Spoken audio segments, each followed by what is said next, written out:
Common mistakes made by publicists. I was going through my emails this morning and found an old story I wrote while I was a senior producer with CBS. A global PR agency had asked me to write an article for their employee newsletter. They wanted me to give their publicists tips on how to write a better media pitch. I reread that story and thought, hey, this is good for the podcast.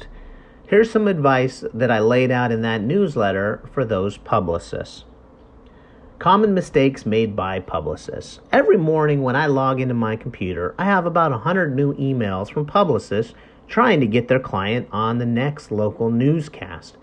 I want to read every email closely, but in the era of short staffing and larger workloads, it is physically impossible to read every single pitch. This is why it's so important to clarify and focus your pitch before you hit send.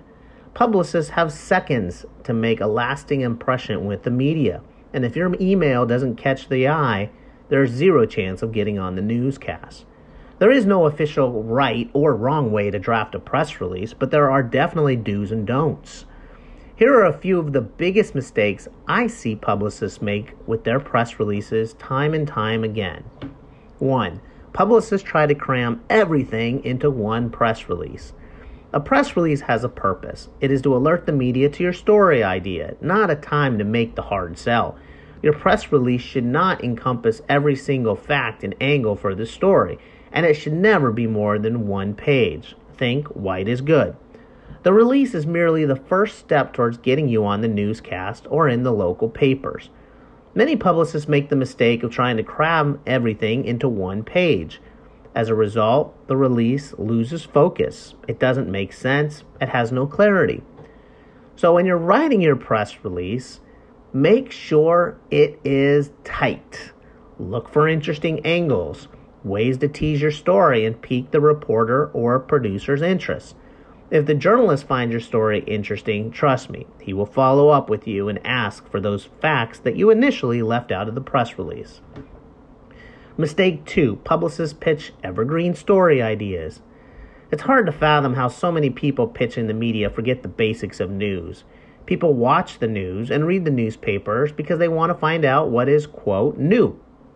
It's a simple formula. News is new minus the S. Yet surprisingly, many publicists forget this. This is why you should never send a press release that sounds like it could have been written a year ago or even a week ago. I frequently get the same email pitches from publicists that they pitched me several months earlier. They probably think I didn't remember them, or maybe I missed their release or pitch. No, it was probably because I didn't think it was new. Mistake number 3, publicists don't personalize their pitch. It's okay to pitch the same story idea to different news outlets. In fact, I encourage it. You never want to limit your success to one person. And the more people who read the news release, the better chance you have of getting it read.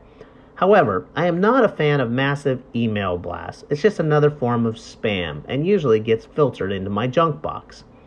You don't have to rewrite the release, but you should add a one-liner at the top of the email telling the producer or reporter why this is a good story for him. Also, take the time to research the right reporter or producer.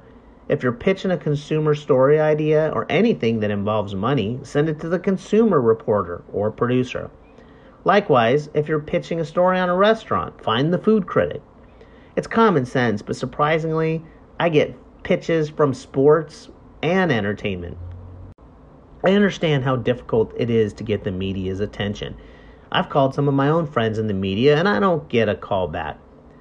It's nothing personal. I do believe there is a home for every story idea, and it's just a matter of discovering where that outlet is. So don't get discouraged if no one bites on your idea. Perhaps you need to go back to the drawing board and find a more interesting, timely angle. Or maybe you need to reformat that press release so it doesn't look so cluttered. By following the above rules, you may not get on the news that day, but you will definitely improve your chances for getting coverage.